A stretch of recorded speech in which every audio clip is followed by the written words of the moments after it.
नमस्कार दोस्तों, मैं हूं आपका दोस्त लोकेश साहू और आप देख रहे हैं लोकेश छत्तीसगढ़िया यूट्यूब चैनल। दोस्तों, वीडियो शुरू करूं उससे पहले सभी साथियों को चैत्र नवरात्र की बहुत बहुत बधाई और ढेरों शुभकामनाएं। मैं माता रानी से आप सभी के लिए प्रार्थना करता हूं कि आपकी जो मांगे हैं वो जल्द से जल्द पूरा हो। अब दोस्तों, मैं आता हूं मुद्दे पर। तो साथियों, इस वीडियो के अंदर हम बात करेंगे प्रदेश में जो अभी आपके ओल्ड पेंशन स्कीम और प्रमोशन अभी चल रही है, इसको लेकर तीन बड़ी मांग की जा रही है। तीन महत्वपूर्ण मुद्दों पर बार बार कमेंट किए जा रहे हैं और इन तीनों बड़ी मांगों को बढ़ चढ़कर उठाने के लिए आग्रह किया जा रहा है ताकि प्रदेश के हजारों लाखों कर्मचारी और शिक्षकों को इसका लाभ मिल सके। दोस्तों, मैं आपकी जानकारी के लिए मैं ये भी बता दूं कि पुरानी पेंशन बहाली को लेकर अभी शासन प्रशासन से कोई गाइडलाइंस दिशा निर्देश जारी नहीं हुआ है। मुख्यमंत्री साहब ने सम्मान समारोह में बीते दिनों कहा है, कमेटी बनाने की बात की है और उस कमेटी की रिपोर्ट को सौंपने के बाद ही सरकार उस पर कोई उस पर दिशा निर्देश जारी किया जाएगा। उसके बाद ही पुरानी पेंशन पर सभी चीज़ें स्पष्ट हो जाएगी। लेकिन दोस्तों, उससे पहले पुरानी पेंशन बहाली को लेकर एक कमेंट सबसे ज़्यादा आ रहे हैं और उस मुद्दे पर कर्मचारी संगठनों का, सरकार का, विभाग का ध्यान आकर्षित कराने के लिए बार बार लगातार 3-4 दिनों से, जब से कमेटी की बात हुई है तब से एक ही कमेंट सबसे ज़्यादा आ रहे हैं पुरानी पेंशन को लेकर। मैं आपको उदाहरण के तौर पर एक शिक्षक साथी का मैं आपको दिखाना चाहता हूं उनका कमेंट, ताकि आप अच्छे से इस मैटर को समझें, क्योंकि दोस्तों इससे वाकई में हजारों लाखों कर्मचारियों को, शिक्षकों को लाभ मिल सकता है। मैं आपको उदाहरण के तौर पर उनका एक कमेंट दिखाना चाहता हूं। सभी कमेंट को नहीं बता सकता, बहुत ज़्यादा लंबा हो जाएगा वीडियो, 1.5-2 घंटे का हो जाएगा, बहुत ज़्यादा कमेंट हैं लोगों के। सबसे पहले उनके एक कमेंट को देखिए, उदाहरण के तौर पर मैं आपको बता रहा हूं। इसमें उन्होंने लिखा है, ओल्ड पेंशन योजना में 33 साल सर्विस पीरियड का होना जरूरी है। अगर पेमेंट का 50% पेंशन में चाहिए तो उस समय फॉर्म भरने की एज 28 साल रहती थी, पर अब तो 45 साल की उम्र तक फॉर्म भर सकते हैं। तो फुल पेंशन के लिए सर्विस पीरियड को 15 साल कर देनी चाहिए, ना कि 33 साल। ये एक गंभीर मुद्दा है जिसके बारे में 90% लोगों को पता ही नहीं है। इस मुद्दे पर भी वीडियो बनाइए और इसको लेकर बार बार, मैं सिर्फ एक उदाहरण बता रहा हूँ, कई सारे सैकड़ों में आपको दिखा सकता हूँ। कमेंट सेक्शन में आप जाकर भी देख सकते हैं। इसी टॉपिक को लेकर अलग अलग प्रकार से, कोई हिंदी में लिख रहा है, कोई इंग्लिश में, लेकिन इसी टॉपिक पे बार बार कमेंट आ रहे हैं। दोस्तों, ये आखिर मामला क्या है, मैं थोड़ा सा आपको देसी भाषा में सरल शब्दों में समझाता हूँ। तो साथियों, ऐसा है कि आपको भी पता होगा, पहले प्रदेश में नौकरी करने के लिए, शासकीय नौकरी करने के लिए जो उम्र की डेडलाइन थी, सीमा थी, वो 28 साल तक थी। उसके बाद धीरे धीरे शासन प्रशासन ने कंपटीशन बढ़ने के बाद उसकी एज को और बढ़ाते गए और अभी 45 साल कर दिया गया है आरक्षित वर्गों में। और पुरानी पेंशन के नियम को अगर हम देखें, पुराने नियम को, अभी का तो अभी नियम गाइडलाइन जारी नहीं हुआ है, लेकिन पुराने का जिन लोगों को मिल रहा है उनके नियम को हम आधार मानकर देखें तो 33 साल सर्विस करना जरूरी है, तब पुरानी पेंशन का लाभ दिया जा रहा है 2004 से पहले वालों को। तो अगर जिस आदमी का 28 साल में उसका सर्विस लगा है और वो 62-63 साल तक सर्विस कर रहा है, तो जाहिर सी बात है कि उसका 33 साल पूरा हो जाएगा उस कंडीशन में। लेकिन दोस्तों, अभी की स्थिति में जब से 28 साल को बढ़ाया गया है, तब से उसके बाद से जितने भी कर्मचारी अभी लगे हैं सर्विस में, तो जिस आदमी का 40, 42, 45 साल में सर्विस लग रहा है और 62 साल में उसका नियुक्ति, मतलब उसका रिटायरमेंट हो जाएगा, तो उसका अगर हम कुल सेवा देखें, सेवा की अगर हम उसकी गणना करें तो मात्र उसका 20 से लेकर 22-23 साल तक होगा। और यहाँ पर आप अगर नियम लगाओगे कि 33 साल तक पूरा 50% पेंशन चाहिए, ठीक है, तो आपको 33 साल तक सेवा करनी ही पड़ेगी। और जिस आदमी का 40 साल के बाद उसका सर्विस लग रहा है और उसको 62 साल में रिटायरमेंट होना है, तो उसका तो मुश्किल से 20-22 साल ही सर्विस हुआ। तो उस कंडीशन में उसको क्या पुरानी पेंशन का लाभ नहीं मिलेगा? इसीलिए मांग की जा रही है कि जो 33 साल तक नियम है, 33 साल तक सेवा देने के बाद 50% पेंशन मिलेगा, उस नियम को शिथिल करते हुए उस 33 साल के बदले में 15 साल घटाकर कर देनी चाहिए। 15 साल करने से 45 साल में भी किसी आदमी का सर्विस लगा होगा और वो 62-63 साल में रिटायरमेंट होगा, तो भी आराम से उसका जो क्राइटेरिया है वो पूरा हो जाएगा। तो दोस्तों, ये बड़ी मांग है और इससे प्रदेश के हजारों लाखों कर्मचारियों को बहुत ज़्यादा फायदा होगा, लाभ होगा। उन साथियों को और ज़्यादा लाभ होगा जो 40-42 साल में 35 साल के बाद जो सर्विस में लगे हैं, नए नए जो साथी हैं, कर्मचारी हैं, शिक्षक हैं, उन लोगों को बेहद इसका लाभ मिलने वाला है। बाकी इस पर आपकी क्या राय है दोस्तों, हमें इस पर आप कमेंट सेक्शन में अपनी प्रतिक्रिया जरूर दीजिएगा।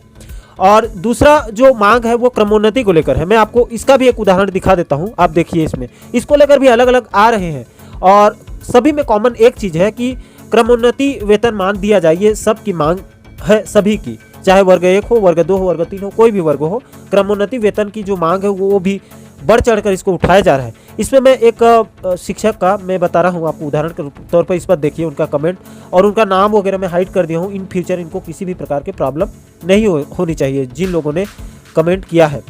आप देखिए दोस्तों, इसमें उन्होंने लिखा है क्रमोन्नति वेतनमान दिया जाए तथा उसके बाद पेंशन योजना का लाभ देना चाहिए। 98 की भर्ती ने बहुत संघर्ष किया है, फिर भी सही लाभ उनको ही नहीं मिला है। क्रमोन्नति वेतनमान लागू करने से ही सब शिक्षकों को लाभ मिलेगा। तो दोस्तों, सबकी एक मांग है, ज़्यादातर लोगों की, क्योंकि सबकी अलग अलग राय हो सकती है, अलग अलग मुद्दों पर सबकी एक राय नहीं हो सकती, लेकिन हम मेजोरिटी देखें, बहुमत देखें तो सबकी ज़्यादातर 90% लोगों की यही मांग है कि क्रमोन्नति वेतनमान दिया जाए, इससे सभी वर्गों को लाभ मिलेगा। बाकी इस पर भी आपकी क्या राय है, इस पर भी हमें अपने विचार कमेंट सेक्शन में जरूर दीजिएगा। और इसके अलावा दोस्तों, मैं अभी जो पदोन्नति प्रक्रिया चल रही शिक्षकों की, उसमें एक बड़ी मांग की जा रही है 2019 वाले संविलियन वाले शिक्षकों द्वारा।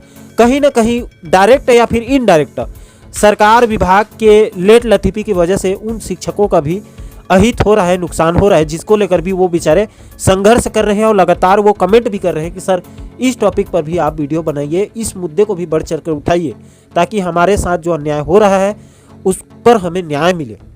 इसको लेकर बहुत सारे कमेंट हैं दोस्तों, लेकिन मैं आपको एक पत्रिका में प्रकाशित एक खबर के मुताबिक, बीते दिनों ये खबर छापी गई थी, इसमें विस्तार पूर्वक बताया गया है, इसीलिए मैं आपको इसकी रिपोर्ट को बताना चाहता हूँ। इसमें देख सकते हैं आप, इनके हेडलाइंस में यहाँ पर बताया गया है कि शिक्षक पंचायत संवर्ग संविलियन में विलंब का भुगत रहे खामियाजा, सरकार से लगाई न्याय की गुहार। आगे आप देख सकते हैं, शिक्षक पंचायत संवर्ग का संविलियन 1 जनवरी 2019 को 8 वर्ष पूर्ण होने पर नियमानुसार संविलियन होना था। यह नियम था पहले।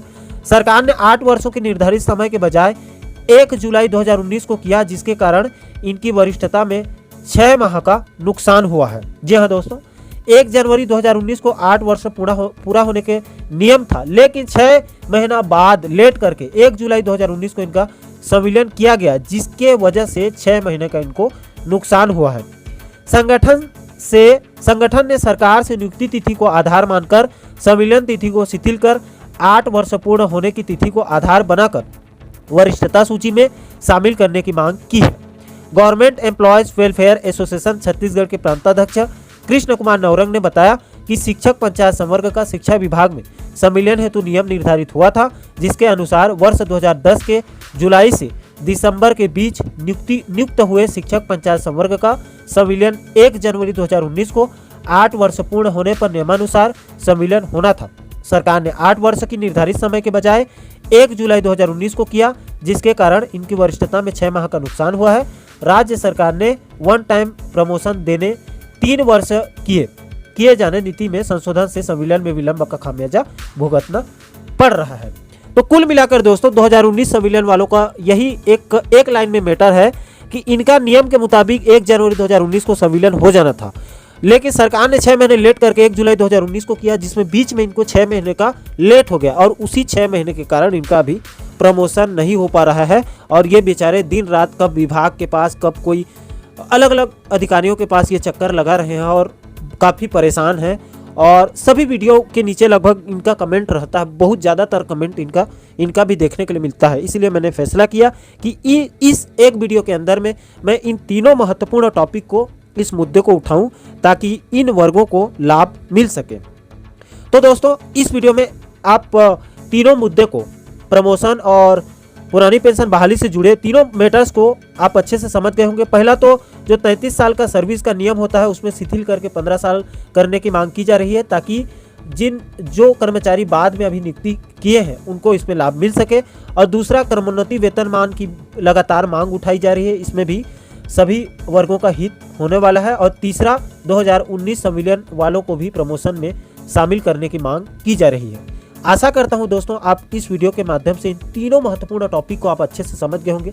दोस्तों आपसे मेरी एक ही रिक्वेस्ट है, मैं इसको बार बार नहीं कहता हूँ, लेकिन आज कहने वाला हूँ कि इस वीडियो को आप ज़्यादा से ज़्यादा शेयर कीजिए दोस्तों। प्रदेश के सभी कर्मचारियों तक, सभी शिक्षक साथियों तक इसको आप पहुँचाइए, जो सोशल मीडिया प्लेटफॉर्म है उनके माध्यम से, ताकि ज़्यादा से ज़्यादा लोगों तक ये वीडियो मैसेज पहुँचे और इस मुद्दे पर जो कर्मचारी संगठन है, जो विभाग के अफसर हैं, उन तक भी बात पहुँचे और इन मुद्दों को उनमें शामिल किया जाए प्रमोशन में और पुरानी पेंशन बहाली में, ताकि ज़्यादा से ज़्यादा लोगों का, लाखों हजारों लोगों का इसमें हित हो, लाभ हो और सरकार इस पर निर्णय ले। तो दोस्तों इस वीडियो में फिलहाल इतना ही।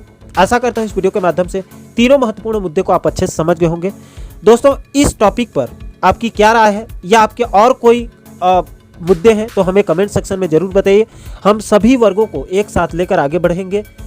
कोई भी हमारे लिए हम किसी भी संगठन में या कोई भी कर्मचारी वर्गों में हम भेदभाव बिल्कुल नहीं करते। हमारे लिए सभी एक समान है और सभी के मुद्दों को हम बढ़ चढ़कर आगे उठाएंगे और सभी को एक साथ लेकर आगे बढ़ेंगे।